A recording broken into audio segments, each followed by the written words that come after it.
Jadi pertama-tama Kadin itu sebagai mitra pemerintah selalu berjalan bersama pemerintah untuk memastikan ide-idenya, program-programnya dapat berjalan dengan baik. Ya. Dalam hal ini kita berkumpul di Wakil Ketua Umum Koordinator Luar Negeri. Jadi di sini hadir 80 komite bilateral dari relasi Indonesia dengan negara-negara luar. Ya. Jadi komplit. Dari negara besar seperti Amerika, Cina, maupun Eropa, negara ASEAN, dan juga Asia ini, Timur dan lain-lain. Tapi yang menarik selain 80 komite bilateral dengan negara luar, ada 25-an teman-teman dari Kadin Provinsi yang juga hadir. Sehingga bukan saja kita bicara mengenai luar negeri, tapi juga bicara bagaimana membawa investasi dan juga perdagangan bermanfaat buat teman-teman di Kadin Provinsi. Nah, di sini juga banyak teman-teman dari asosiasi dan himpunan, tapi intinya seperti ini. Indonesia membutuhkan investasi dan perdagangan yang lebih besar lagi, terutama untuk ekspor. Nah, disinilah kita berdiskusi di awal tahun. Ini baru tanggal 10 ya. Nah, kita benar-benar ingin langsung lari kencang. Apalagi kita mendengar Pak Presiden juga ada upaya untuk perjalanan lanjutan ke India dan mungkin Pakistan. Kami sudah bertemu dengan kedua duta besarnya dan bagaimana Kadin yang mewakilkan dunia usaha bisa bersama-sama memastikan bukan saja relasi yang sangat baik antara pemerintah dan pemerintah, tapi dari bisnis ke bisnis. Nah, ini saya rasa suatu hal yang sangat baik dan mudah-mudahan ini bukan saja berhubungan diplomatis secara geopolitik kita kembangkan, tapi juga ujungnya bagaimana perekonomian Indonesia dan kesejahteraan masyarakat Indonesia ini bisa tercapai lebih baik di tahun 2025 dengan kepemimpinan Pak Prabowo Subianto.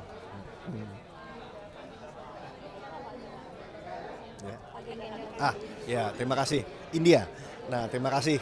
Untuk di India, rencana tanggal 24 Januari kami akan hadir di sana di New Delhi. Delhi sekarang disebut tanggal 25-26 acaranya, 25 acara business to business.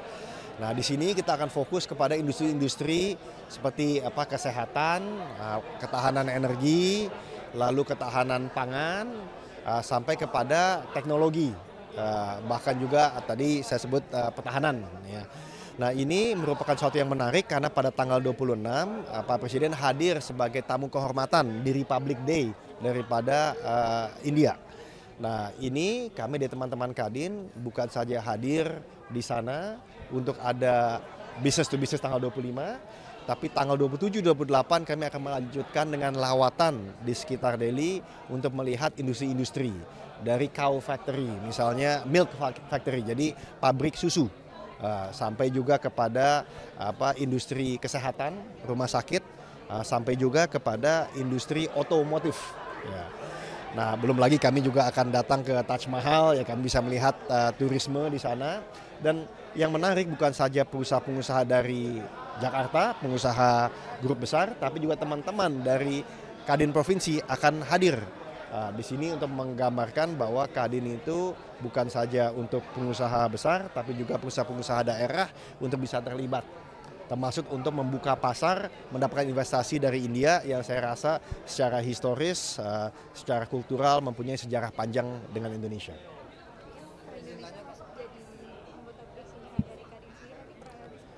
Ya, tadi dibahas juga mengenai partisipasi Indonesia di BRICS ya. Tentu kita ketahui jumlah penduduk sangat besar dari Brazil, Rusia, India, South Africa. Jumlahnya itu sudah lebih dari 2 miliar orang dan jumlah ekonomi itu mungkin sudah bisa disampaikan itu termasuk mencapai hampir 10 triliun US dollar. Nah, jumlah angka tersebut besar dari jumlah penduduk maupun ekonomi buat Indonesia ini merupakan suatu peluang untuk membuka akses pasar untuk berdagang dan juga untuk berinvestasi, dan saya rasa inilah alasan dari pemerintahan Pak Prabowo melihat ini sebagai peluang. Tentu sebagai negara yang non-align, tidak berpihak, kita mesti pandai-pandai untuk memainkan peran kita, terutama dengan negara besar seperti Amerika, ya. Tapi secara konsep Indonesia mesti mempunyai suatu pasar alternatif. Karena kita tahu bahwa Cina itu melambat, Amerika akan fokus pada industri domestiknya, Indonesia mesti memikirkan apa yang terbaik buat dirinya supaya ekonomi terus berjalan dan masyarakat juga bisa semakin sejahtera. Ya, terima kasih.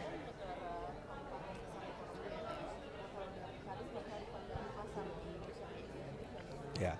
Jadi India dan Indonesia itu negara yang diprediksikan di dalam waktu 15-20 tahunan, India pertama kali akan menjadi nomor 4 terbesar dan Indonesia nomor 5 terbesar.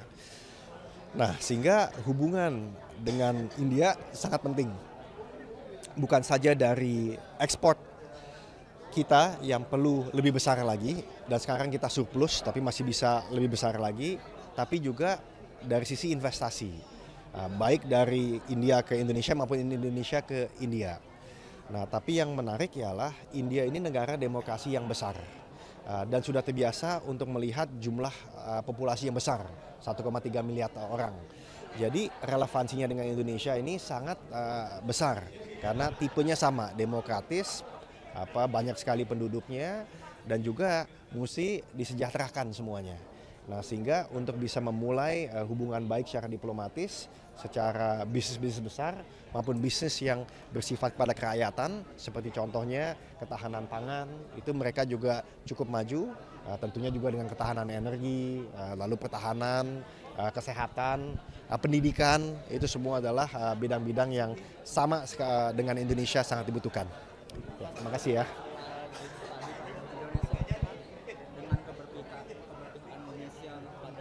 Organisasi negara itu berpengaruh nggak sih Pak untuk perdagangan terutama yang di luar organisasi tadi?